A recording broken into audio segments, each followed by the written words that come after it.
3 years ago, Julian Vandermeer threw his wife out of their penthouse with nothing but a suitcase and a broken heart, replacing her with a mistress half her age. He told her she was worthless without his money. He told her she would disappear. He was wrong. Tonight, Julian walks into the most exclusive royal gala in Europe, gripping his mistress's waist, ready to flaunt his wealth to the elite. But as the music stops and the spotlight hits the grand staircase, Julian realizes his mistake. The royal hostess, the woman wearing the crown jewels everyone is bowing to, isn't a stranger. It's the wife he destroyed, and she hasn't just moved on. She's come to collect. The envelope arrived on a rainy Tuesday in London, delivered not by a standard courier, but by a man in a livery uniform, driving a matte black Bentley Mulsanne. He bypassed the reception of Vandermeer Holdings entirely, taking the private elevator to the 45th floor and placed the heavy cream card directly onto the mahogany desk of Julian Vandermeer. Julian, a man whose jawline was as sharp as his business practices, picked it up. The paper was textured, heavy, and smelled faintly of lavender and old money. Gold leaf embossed the edges. His Royal Highness, Prince Alistair of Valoria, requests the honor of your presence at the Grand Sapphire Gala, hosted by the Duchess of Solara at the Kensington Palace Orangery. Julian leaned back in his Herman Miller chair, a smirk curling his lips. He tossed the card toward the leather sofa, where Isabella, his current partner, was scrolling through Instagram. "We're in," Julian said, his voice dripping with self-satisfaction. "The Sapphire Gala. It's the most exclusive event of the season. Only the top 1% of the 1% get invited. CEOs, royals, old money." Isabella looked up, her eyes widening. She was 23, stunningly beautiful, in a way that required high maintenance, with hair dyed a platinum blonde that shimmered under the office lights. "The Sapphire Gala? Julian, that's huge. I heard the ticket price alone is £50,000. "Tickets are for peasants, Isabella," Julian corrected, standing up and buttoning his bespoke Brioni suit jacket. "I didn't buy a ticket. I was invited. It means my merger with the Titan Group has finally put me on the royal radar. This is it. This is the night I solidify my empire." He walked over to the floor-to-ceiling window, looking out over the grey London skyline. 3 years. It had been 3 years since he had finalized the divorce from Saraphina. He remembered that day with a cold detachment. Saraphina, with her mousy brown hair and her practical clothes, crying in the foyer of their old house. She had begged him to work on the marriage. She had pleaded. "I supported you when you had nothing, Julian. We built this together," she had screamed. He had laughed then. "I built this, Saraphina. You just existed in the background. You're holding me back. I need someone who fits the part of a billionaire's wife. You're just plain." He had given her a settlement that was insulting compared to his net worth. Thanks to a ruthless prenup, his lawyers had bullied her into signing years prior. She had left with practically nothing. He hadn't seen or heard from her since. Good riddance. "What should I wear?" Isabella asked, snapping him out of his reverie. She was already standing, checking her reflection in the glass. "It has to be something that screams, 'Future Mrs. Vandermeer.'" Julian turned to her, his eyes scanning her figure possessively. "Go to Harrods, the private shopping suite. Tell them to pull the red Alexander McQueen. I want you to look expensive. I want every man in that room to envy me and every woman to hate you. We are going to walk into that palace and own the room." "And the host?" Isabella asked, looking at the invitation again. "The Duchess of Solara? I've never heard of her. Is she new?" Julian waved a hand dismissively. "Some European aristocrat, no doubt. probably 80 years old and dripping in dusty diamonds.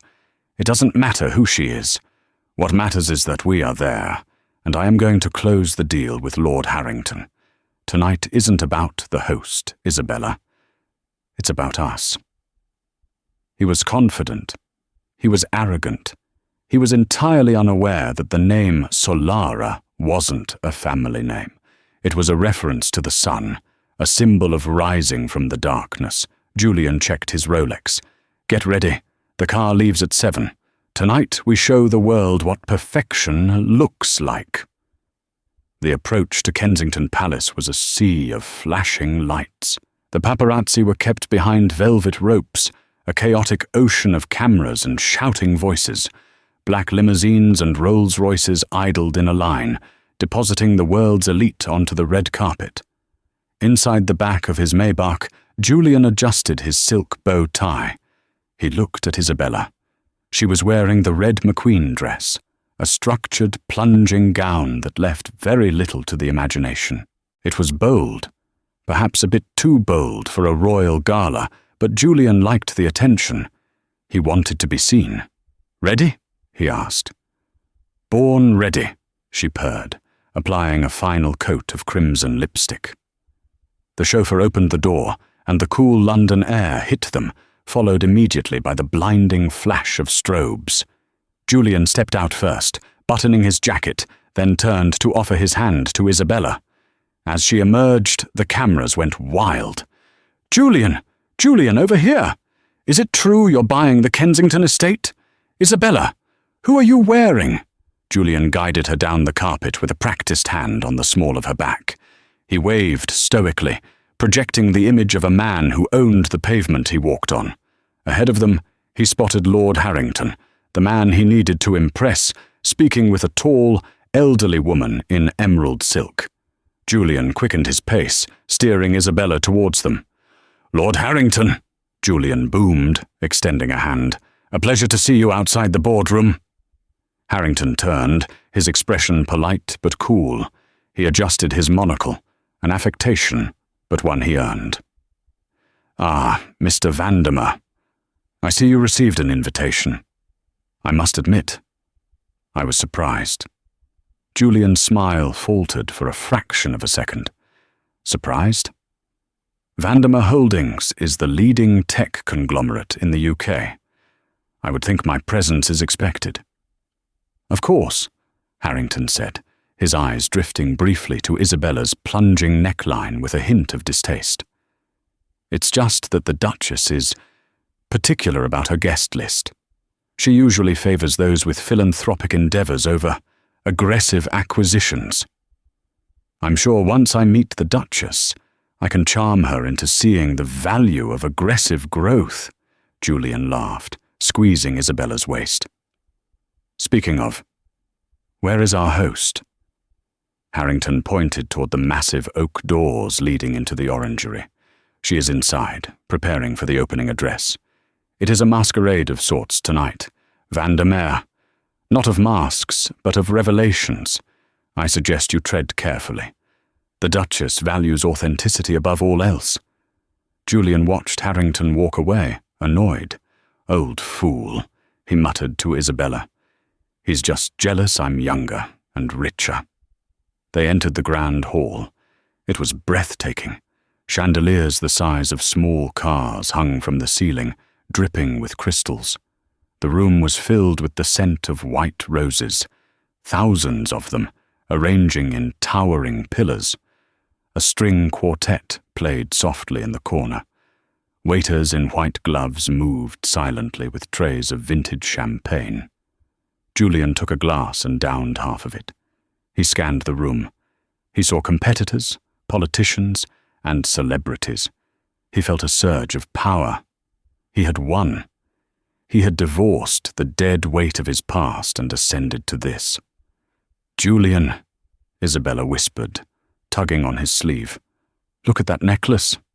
She was pointing to a display case in the center of the room. Inside sat a sapphire necklace that looked heavy enough to sink a ship. "The Star of Solara," Julian read the plaque. "Priceless. rumored to be a gift from the crown prince to his fiancée. I want one, Isabella whined playfully. Play your cards right, and I'll buy the mine that produces them, Julian bragged, loud enough for a nearby couple to hear. As they mingled, a hush began to fall over the room. The lights dimmed, casting a golden glow over the stage at the far end of the hall. The heavy velvet curtains began to sway. "Ladies and gentlemen," a herald's voice boomed, echoing off the marble walls. "Distinguished guests, please welcome your host for the evening, the fiancé of His Royal Highness Prince Alistair and the CEO of the Phoenix Foundation, Her Grace, the Duchess of Solara." Julian swirled his champagne, bored. Finally, let's see this old dowager. The curtains parted. There was no old woman. Standing center stage, bathed in a single spotlight, was a woman of breathtaking elegance. She wore a gown of midnight blue velvet that hugged a silhouette Julian knew better than his own. It was off the shoulder, revealing skin that glowed like alabaster. Her hair, once mousy and kept in a messy bun, was now a cascade of rich, dark chocolate waves tumbling down her back, shining with health and vitality. Around her neck sat the real star of Solara, diamonds and sapphires that caught the light and threw it back in blinding fractals. She stood tall, radiating a cold, regal power that silenced the room instantly. Julian dropped his champagne glass. It shattered on the marble floor with a sound like a gunshot, but he didn't hear it. He couldn't breathe. The room spun. Isabella looked at the mess, then at Julian. "Julian, what are you doing? Who is that?" Julian's lips moved, but no sound came out at first. He felt like he had been punched in the gut by a heavyweight boxer. He stared at the woman on stage, the woman commanding the attention of kings and lords. "It's not possible," he finally whispered, his voice trembling with a mixture of horror and disbelief. That's Saraphina." The shattering of the glass drew eyes. Heads turned toward Julian, Lord Harrington, the French ambassador, the CEO of rival firms. They looked at the spilled champagne, then at Julian's pale, slack-jawed face. It was a faux pas of the highest order, but Julian was paralyzed. On stage, Saraphina didn't flinch. She must have heard the glass break. The acoustics in the orangery were perfect, but she didn't look down. Her eyes, painted with a smoky, alluring makeup that highlighted their amber depth, scanned the crowd with the poise of a queen surveying her subjects. "Welcome," she spoke into the microphone. Her voice. It was her voice, yet it wasn't. Gone was the timid, apologetic tone of the housewife who used to ask him if he wanted tea. This voice was rich, lower in pitch, cultivated and dripping with authority. 3 years ago, I stood in the rain with nothing. Tonight I stand before you to launch the Phoenix Foundation, an initiative dedicated to helping those who have been discarded, to rebuild their lives. Isabella was frantically signaling a waiter to clean up the mess, embarrassed. "Julian, stop staring. Do you know her? Is she an ex-girlfriend or something?" "She's my ex-wife," Julian hissed, the words tasting like bile. Isabella froze. She looked back at the stage, analyzing the woman with critical, jealous eyes. "Her? That's the dowdy wife you told me about? The one who wore sweatpants and baked bread?" She was," Julian stammered. He couldn't reconcile the images. The Saraphina he knew wore minimal makeup and bought clothes off the rack.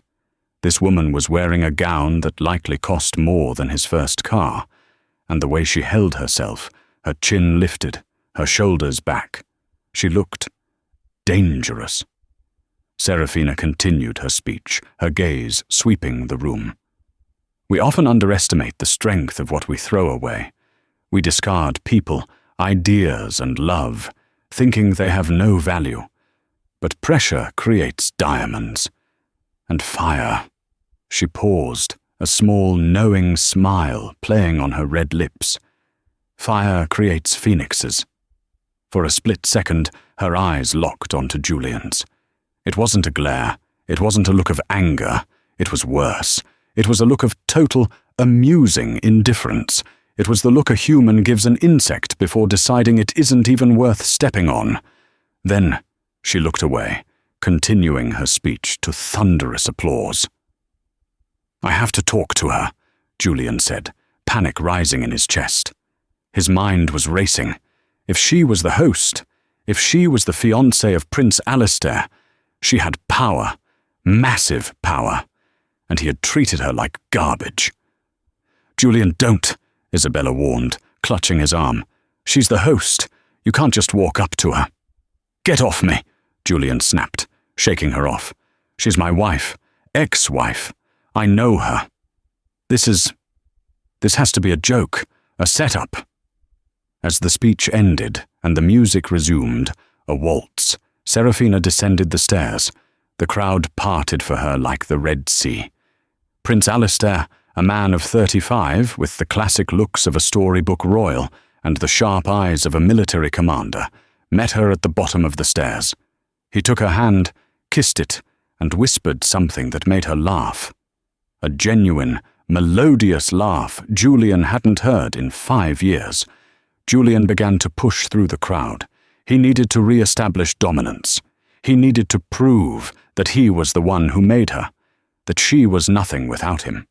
It was a defense mechanism. His ego couldn't handle the reality that she had surpassed him. He breached the inner circle just as the prince stepped away to speak with a diplomat. Saraphina stood alone for a moment, sipping sparkling water. "Saraphina," Julian said, his voice loud, trying to sound authoritative, but sounding merely desperate. She turned slowly. Up close, she was even more flawless. Her skin was luminous. She smelled of jasmine and expensive oud wood, a far cry from the vanilla extract she used to smell like. She looked at him, her expression blank. "I'm sorry, do I know you?" The insult landed like a slap. "Cut the act," Julian growled, stepping closer, invading her personal space. "It's me, Julian, your husband. What is this? Who are you trying to fool with this costume?" Saraphina took a small sip of her water, her eyes dancing with amusement. "Mr. Vandermeer, I presume. I believe the term is ex-husband. And as for the costume..." She gestured to the room, to the palace, to the prince watching them from 10 feet away. "This is my life. It has been for quite some time. Though I suppose you were too busy with your associate to notice." She glanced past him to where Isabella was standing awkwardly in her loud red dress, looking out of place among the understated elegance of the aristocracy. "How?" Julian demanded, his face reddening. "I left you with nothing. I made sure of it. You had no degree, no money, no connections." "You left me with freedom, Julian," Saraphina said, her voice dropping to a chill whisper. "And you forgot one thing. I was the one who edited your business proposals. I was the one who managed your network behind the scenes. I was the brain you took for granted. When you threw me out, I didn't cry. I went to work." "You're a fraud," Julian spat, realizing people were watching. "You're playing a role. Does the prince know? Does he know I found you in a library coffee shop in Leeds? Does he know you're damaged goods?" The air around them seemed to drop 10 degrees. Saraphina didn't yell. She took one step forward, forcing Julian to step back. She leaned in, her lips close to his ear. "The prince knows everything, Julian. He knows about the affairs. He knows about the hidden offshore accounts you didn't declare during the divorce. He knows about the emotional abuse." She pulled back, her eyes hard as diamonds. "But most importantly," she said, raising her voice slightly, so the surrounding circle, including Lord Harrington, could hear. He knows that I am the one who advised the Titan Group to reconsider their merger with Vandermeer Holdings. Julian felt the blood drain from his face. What did you say? The merger, Saraphina smiled, a terrifying, beautiful smile. It's dead, Julian. I killed it this morning. To understand the magnitude of Julian's collapse, one must understand the architecture of Saraphina's rise. It was not a fairy tale transformation granted by a fairy godmother. It was a fortress built brick by bloody brick. 3 years ago, the night Julian kicked her out, Saraphina Sterling didn't go to a hotel. She couldn't. Julian had cancelled her credit cards while she was packing her bag.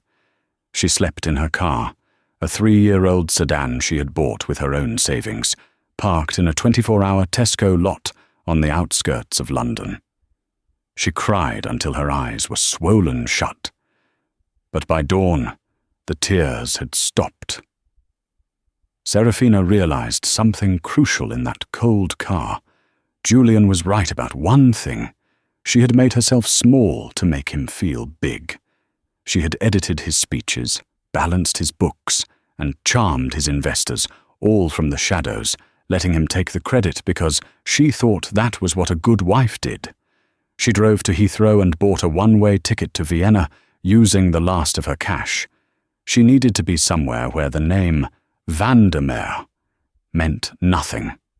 Saraphina had a degree in art history, a degree Julian had called useless. In Vienna, she walked into the prestigious Haus der Kunst auction house. She didn't apply for a job. She pointed out that a painting in their window, attributed to a 19th century imitator, was actually an early, unsigned work by Gustav Klimt. She was right. The discovery made the auction house €4 million. They hired her on the spot. For 2 years, she worked 18-hour days. She learned German, French, and Italian. She changed her style, not to attract men, but to armor herself.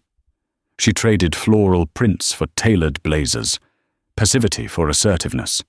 She became the iron orchid of the European art world, beautiful, rare, and impossible to crush. She met Alistair one rainy afternoon in a dusty archive in Salzburg. He wasn't wearing a crown or a sash. He was wearing a wet trench coat and arguing with the archivist about the provenance of a medieval manuscript. "You're wrong," Saraphina had said, not looking up from her own work. "The vellum is dated 1450, but the ink is clearly a 17th century iron gall mixture. It's a forgery." The man turned. He had piercing blue eyes and a jaw that looked carved from granite. "And who are you to correct a prince?" he asked, though there was a twinkle of amusement in his eye. "I'm the woman who knows more about ink than you," she countered. He didn't fire her. He didn't scold her. He laughed. He asked her for coffee. They talked for 5 hours, not about money or status, but about history, philosophy, and the burden of legacy. He introduced himself simply as Al. It wasn't until their 3rd date, when paparazzi swarmed them leaving a jazz club, that she realized who he was. His Royal Highness, Prince Alistair of Valoria, 3rd in line to the throne of one of Europe's wealthiest distinct principalities. When she tried to break it off, terrified of the spotlight, Alistair refused. "I don't care about your past," he had told her in his chalet in the Swiss Alps, holding her face in his hands. "I care about your mind. You are the only person who treats me like a man, not a title." She told him everything. The divorce, Julian, the humiliation. Alistair hadn't been angry at her. He was furious for her. "He didn't just lose a wife," Alistair had said darkly. "He threw away a queen. One day, Saraphina, we will make him see exactly what he lost." And so, the plan for the Sapphire Gala was born. It wasn't just a party, It was a stage play, and Julian Vandemer had unknowingly walked into the final act. Back in the orangery, the air was thick with tension. Julian Vandemer stood frozen, the words, "The merger is dead," ringing in his ears like a funeral toll. "You're lying," Julian whispered, his face draining of color. "You can't kill the Titan merger. That deal has been in the works for 8 months. Lord Harrington values integrity," Saraphina interrupted, her voice cool and carrying effortlessly over the string quartet. "He values stability.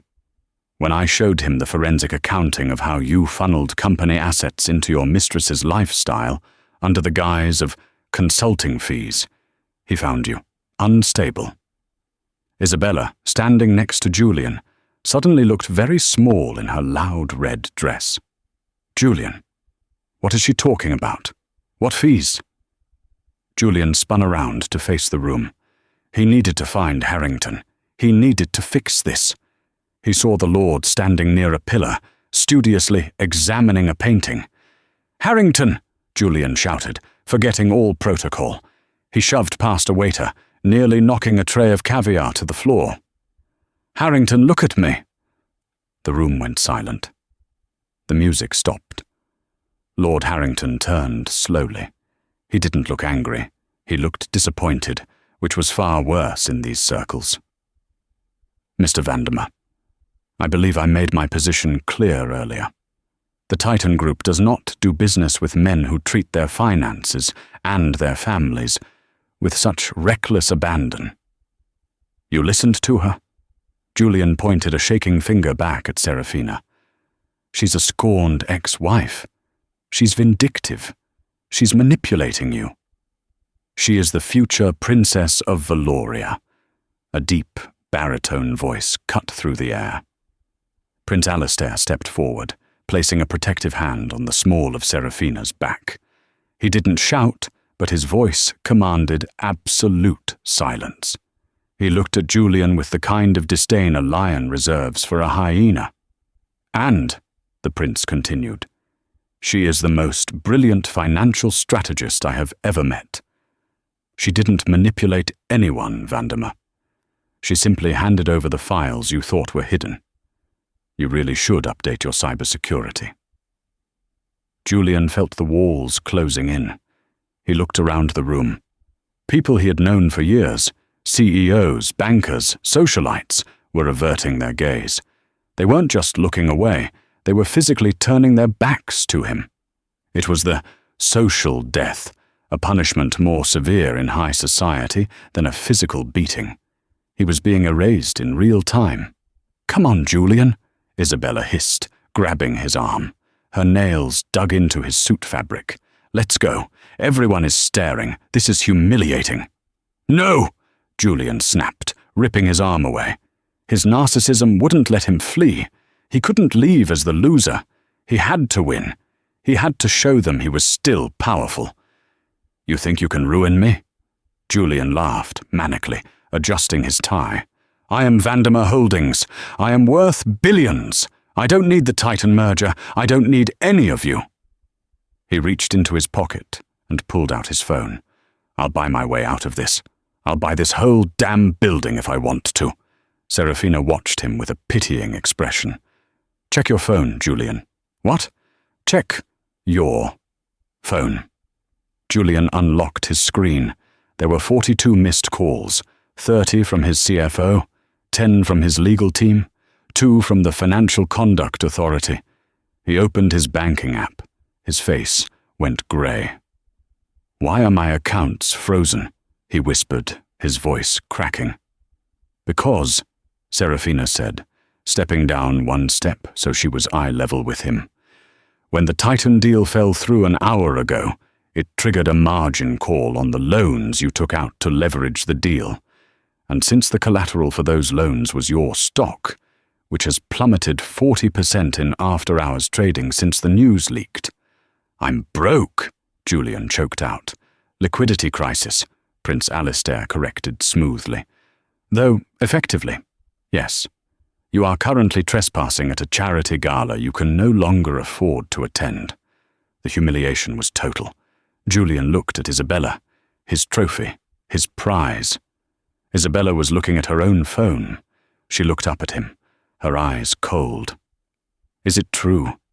Is the money gone? It's a glitch, Julian lied, sweating profusely. I'll fix it. Bella, baby, we're fine.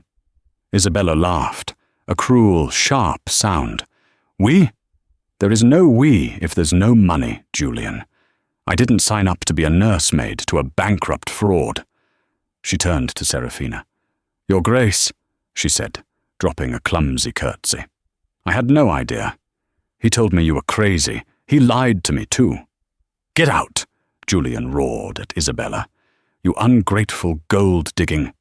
Mr. Vandemer, the prince interrupted, snapping his fingers. Two large men in discreet suits materialized from the shadows. Royal security.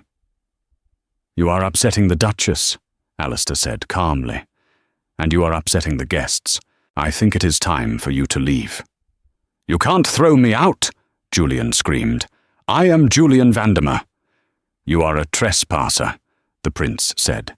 Escort him out. The lady can stay if she wishes to apologize, but he goes. The guards moved in. One took Julian's left arm, the other his right. He struggled, his expensive shoes skidding on the marble floor. Saraphina! He screamed as they dragged him backward. Saraphina, tell them to stop. I'm your husband. We had a life. Saraphina! Saraphina didn't look at him. She turned to the conductor of the orchestra and gave a subtle nod. The music swelled, a triumphant, soaring crescendo of Mozart. As Julian was hauled toward the massive oak doors, kicking and screaming like a petulant child, he saw the final image that would haunt him for the rest of his life. He saw Saraphina laughing. Not at him. She wasn't even looking at him anymore. She was looking at Prince Alistair, who was whispering something in her ear. She looked radiant, powerful, and free. She looked like a queen. The doors slammed shut, severing him from the light, the warmth, and the life he had thrown away. Outside, it had started to rain again. The paparazzi, sensing blood in the water, turned their cameras away from the celebrities arriving and toward the man being thrown out. Julian Vandemer landed on the wet pavement of the Kensington driveway, his tuxedo muddy, his reputation in tatters. He looked up, expecting his Maybach. It wasn't there. The driver, unpaid for 2 months, had likely driven off the moment the news broke. He was alone. But the story wasn't over. Julian Vandemer was a man who had clawed his way to the top once. He wouldn't accept defeat this easily. As he sat in the mud, humiliated, a dark, desperate rage began to boil in his gut.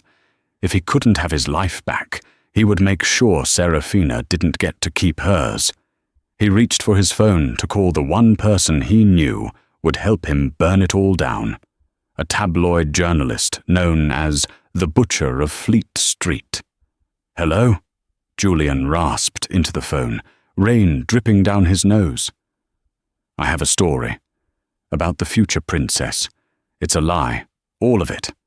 And I have the pictures to prove it. Marcus Thorne did not have an office. He had a lair. It was a basement suite in Soho that smelled of stale tobacco and printer ink. Known as the Butcher, Thorne had destroyed more careers than the stock market crash. He didn't care about truth. He cared about clicks. Julian sat across from him, shivering in his damp tuxedo. He looked manic. I have photos, Julian said, sliding a manila envelope across the scarred wooden desk. From before, when she was unstable. Thorne opened the envelope with a nicotine-stained finger. Inside were photos of Saraphina from 3 years ago. In one, she was crying on the floor of their kitchen, surrounded by broken dishes Julian had thrown. In another, she looked disheveled, wearing baggy clothes, her eyes dark with exhaustion. She looks like a junkie, Thorne grunted, interested. She was, Julian lied, his eyes wide. Depression pills, anxiety meds. She couldn't handle the pressure of being a CEO's wife. I had to carry her. I paid for everything. And now she claims she was the brains? She was a charity case, Thorne. A mental case. If she marries Prince Alistair, she'll destabilize the monarchy. Thorne grinned, revealing yellow teeth. The Mad Duchess. I like it. Front page tomorrow? I want exclusivity, Julian demanded, feeling a surge of his old arrogance returning. And I want payment, £50,000. Done, Thorne said. The next morning, London woke up to a scandal. The tabloids screamed in bold red font, "From bag lady to royalty, the secret mental breakdown of the future princess." Julian sat in a cheap hotel room, scrolling through the comments on his phone. They were vicious. People were calling Saraphina a fraud, a gold digger, a liability. He laughed, eating a cold sandwich. He had won. He had tainted her perfection. Prince Alistair couldn't marry a liability. But Julian had forgotten the one rule Saraphina had mentioned at the gala. Pressure creates diamonds. At 2:00 p.m., a press conference was called at Kensington Palace. Julian turned on the TV, expecting to see a cancellation of the engagement. Instead, he saw Saraphina. She wasn't hiding. She wasn't wearing sunglasses. She stood at a podium, flanked by Prince Alistair on one side and the director of a mental health charity on the other. She looked directly into the camera lens, and Julian felt a chill crawl up his spine. "This morning," Saraphina began, her voice steady. "Images were leaked of me from 3 years ago. My ex-husband, Mr. Vandemer, claims these photos show a woman who was mentally unstable." She paused, taking a deep breath. "He is right. I was unstable. I was broken. Because for 5 years, I lived in a home where my self-worth was systematically dismantled. The woman you see in those photos isn't a drug addict. She is a survivor of domestic emotional abuse." The camera flashed blindingly. "I am not ashamed of those photos," Saraphina declared, her voice rising with power. "They are my battle scars. They show where I started. And standing here today, as a woman who rebuilt herself from that floor, I am telling every woman watching, you are not defined by the man who broke you. You are defined by how you rebuild." Prince Alistair stepped forward, his face dark with fury.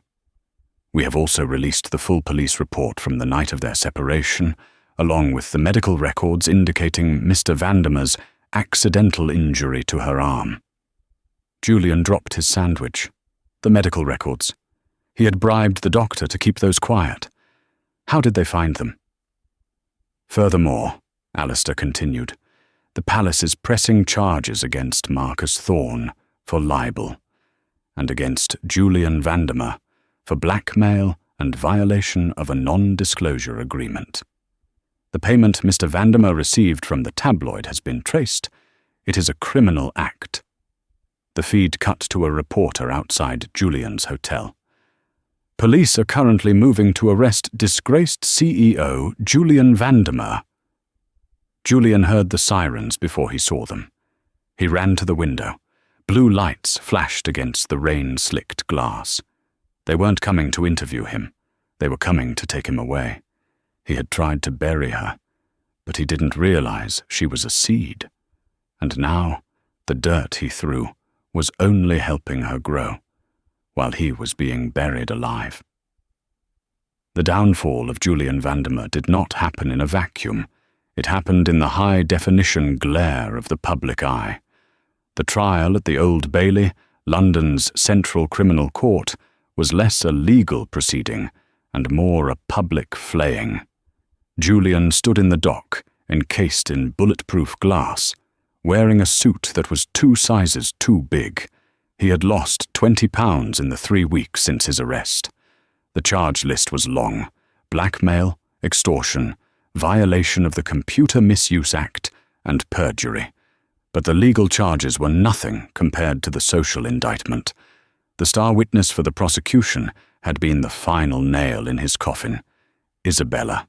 She had walked into the courtroom wearing a modest black dress, her platinum hair dyed a sensible brunette, playing the role of the manipulated victim to perfection.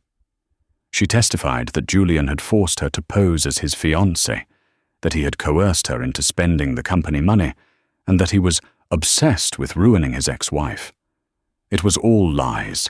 Isabella had spent the money with glee, but the jury didn't care. They hated Julian.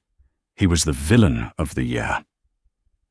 When the gavel fell, the sentence was 5 years in HMP Wandsworth for financial fraud and blackmail. As the guards handcuffed him, Julian looked back at the gallery, searching for a friendly face. There were none. Lord Harrington was there, shaking his head. His former board members were there, looking relieved he was gone.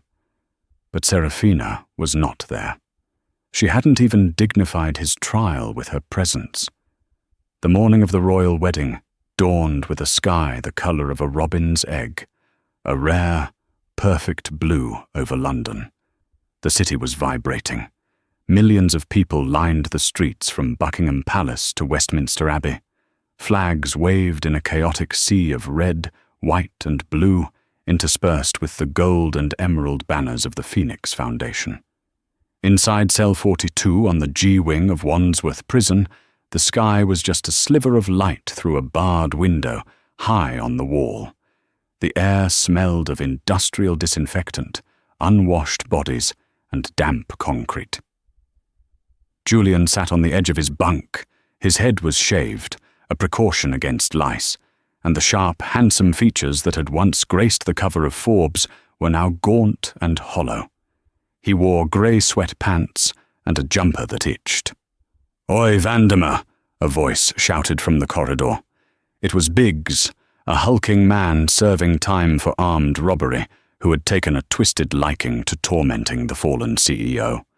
"Get your posh ass out here. It's starting. Your missus is on the telly." Julian didn't want to move. He wanted to curl into a ball and sleep until the 5 years were up. But in prison, refusal was not an option. He stood up, his joints popping, and walked slowly into the Common Association room. It was packed. Inmates were crowded around the small, wall-mounted television, jeering and laughing. It was the only channel allowed today. The governor of the prison had deemed it a historic national event. For Julian, it was a televised execution of his soul. On the screen, the camera swept over the mall.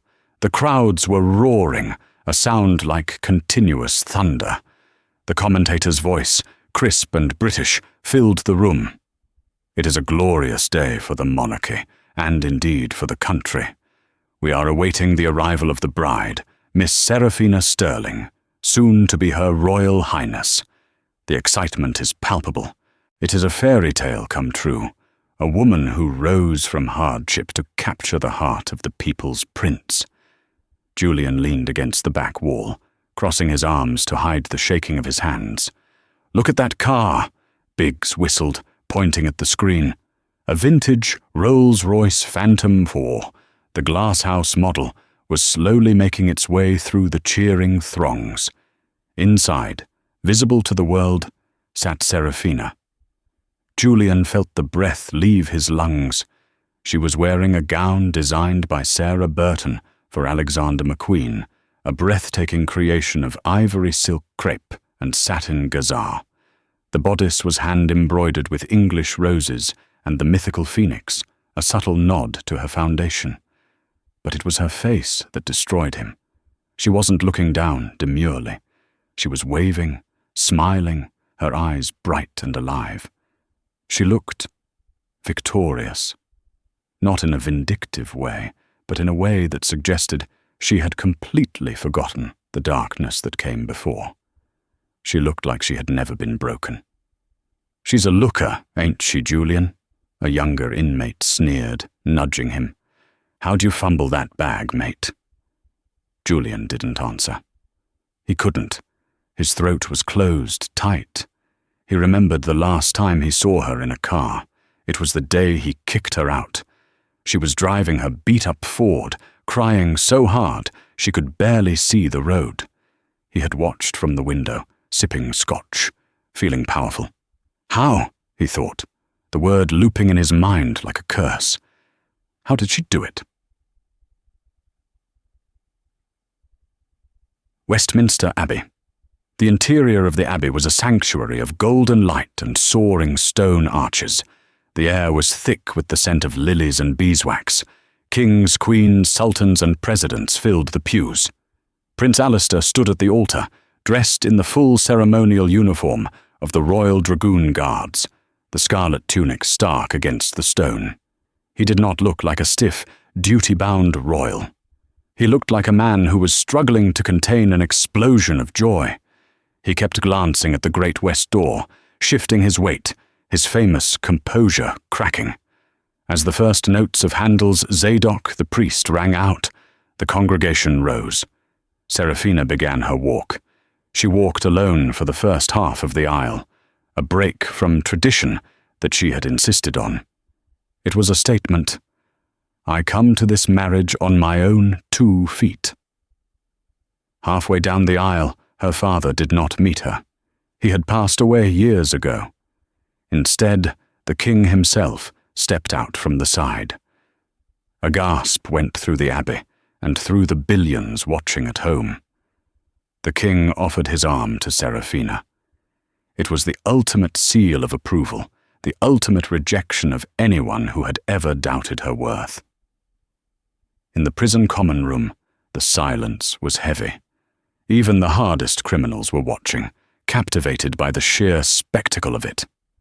"The king," someone whispered. "Blimey, the king is walking her." Julian felt a tear slide down his cheek. He wiped it away angrily, terrified anyone would see. He remembered telling Saraphina she was common. He remembered telling her she would never fit in his world.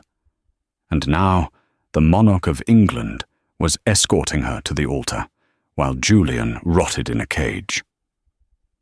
The camera zoomed in on Saraphina's face as she reached Alistair. The prince didn't wait for the protocol. He reached out and took her hand, squeezing it tight.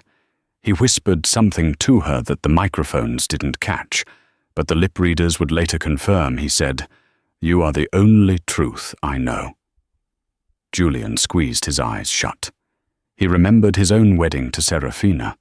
It had been a small registry office affair because he didn't want to spend money on it. He had taken a call from a client during the reception dinner. He had never told her she was beautiful that day. He had told her the dress made her look a bit wide. Regret, cold and sharp as a knife, twisted in his gut. It wasn't just that he had lost the money. It wasn't just that he was in prison. It was the sudden, horrifying realization that he had held a diamond in his hand and thrown it into the mud because he was too blind to see it shine. He had spent his life chasing more money, younger women, higher status. And in front of him, on a grainy 24-inch screen, was the embodiment of everything he had actually needed: loyalty, intelligence, and grace. The vows. The Archbishop of Canterbury, his voice resonating through the vast history of the abbey, began the vows. "Alistair Edward James, will you take Saraphina Marie?" "I will," Alistair said, his voice booming without hesitation. "And will you, Saraphina Marie, take Alistair?" The camera held on Saraphina.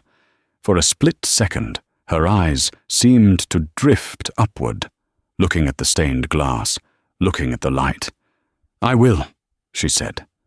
Her voice was different than the one Julian knew. It was lower, anchored in certainty. "Who gives this woman?" the Archbishop asked. "She gives herself, with the blessing of the crown," the king replied. Julian felt like he couldn't breathe. The room was spinning. The contrast was too much. The beauty on the screen versus the squalor of his reality. The love in their eyes versus the hatred directed at him from the world. He stood up abruptly. "Sit down, Vandemer," Biggs barked. "They're doing the rings." "I can't," Julian rasped. I'm sick." He pushed past the inmates, ignoring their jeers and curses. He stumbled out into the corridor, leaning against the cold brick wall, gasping for air. He slid down until he hit the floor, pulling his knees to his chest. From the room, he could still hear the television. "I pronounce you husband and wife. You may kiss the bride." A roar went up, both from the Abbey on the TV and from the prisoners inside the room. It was a sound of universal celebration. Julian put his hands over his ears. He pressed hard, trying to block it out. But he couldn't block out the memory. He remembered the night he came home late, smelling of Isabella's perfume. Saraphina had been waiting up with dinner. She had looked at him, knowing, and asked, "Why, Julian? Am I not enough?" And he had looked her in the eye and said, "You're nothing, Saraphina. You're just background noise." Now, she was the melody the whole world was singing, and he was the silence. The balcony. An hour later, the scene shifted to Buckingham Palace. The mall was a solid wall of people. The royal family stepped out onto the balcony. The noise was deafening. Fighter jets roared overhead, leaving trails of red, white, and blue smoke. Saraphina stood next to Alistair. She waved the sapphire engagement ring, the ring that had started the nightmare for Julian, glinting in the sun. She looked out over the sea of faces. She saw the signs. "We love Saraphina, the Phoenix Princess." In that moment, Saraphina did think of the past. But she didn't think of Julian. She didn't think of the insults or the lonely nights. She thought of the girl sleeping in the car in the Tesco parking lot. She thought of the cold fear in her stomach that night. She mentally reached back to that girl, grabbed her hand, and pulled her onto the balcony. "We made it," she thought. "We survived." She turned to Alistair. "Are you ready?" she asked softly. "For what?" He smiled. "For the work," she said, her eyes serious. "The foundation, the policies. We have a lot to do." Alistair kissed her hand. "With you, I'm ready for anything." The end of the line. Back in Wandsworth, the television was finally turned off. The inmates dispersed for the afternoon count. Julian sat in his cell. The silence was absolute. He looked at the small metal table bolted to the floor. On it sat a single letter. It had arrived yesterday, but he hadn't opened it. The return address was embossed with a silver crest, the Phoenix Foundation. His hands trembling, he tore it open. There was no money inside, no gloating, no pictures of the wedding. It was a single sheet of cream paper, the same high quality as the invitation that had started this mess. It read, "Julian, I forgive you. Not because you deserve it, and not because you asked for it, but because my future is too bright to carry the weight of hating you. You told me once that I was nothing without your money. I hope, in the silence of your cell, you finally understand. Money is just paper. Character is currency, and you are bankrupt. Do not write to me. Do not look for me. I am gone. Saraphina." Julian stared at the letter. "I forgive you." It was the ultimate power move. If she had been angry, it would have meant he still mattered. If she had hated him, it would have meant he still had a hold on her.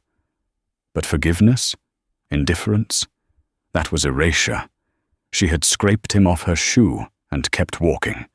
He crushed the letter in his fist. A sob broke from his chest, a jagged, ugly sound. He wasn't crying for her. He was crying because he knew, with terrifying clarity, that the rest of his life would be nothing but a footnote in her biography. He lay back on the thin mattress and stared at the ceiling. The sun had moved, and the sliver of light in his cell was gone. It was dark now, and in the darkness, Julian Vandemer finally disappeared. Character is currency, and you are bankrupt. That might be the most brutal line Saraphina ever delivered, and she didn't even have to say it to his face. The story of Julian and Saraphina proves that the best revenge isn't anger, it's absolute, undeniable success. Saraphina didn't just survive, she evolved. She turned her pain into a crown and wore it for the world to see. I want to know what you guys think about that ending. Did Julian deserve the letter, or should Saraphina have just ignored him completely? Was 5 years in prison enough for what he did? Let me know your thoughts in the comments. I love reading your theories and reactions. If this story gave you chills, please smash that like button and share it with a friend who needs a reminder of their own worth. And don't forget to subscribe and turn on notifications. I have an even crazier story coming next week, involving a billionaire, a secret heir, and a betraying best friend that you do not want to miss. Thank you for watching, and remember, your value doesn't decrease based on someone's inability to see your worth. See you in the next one.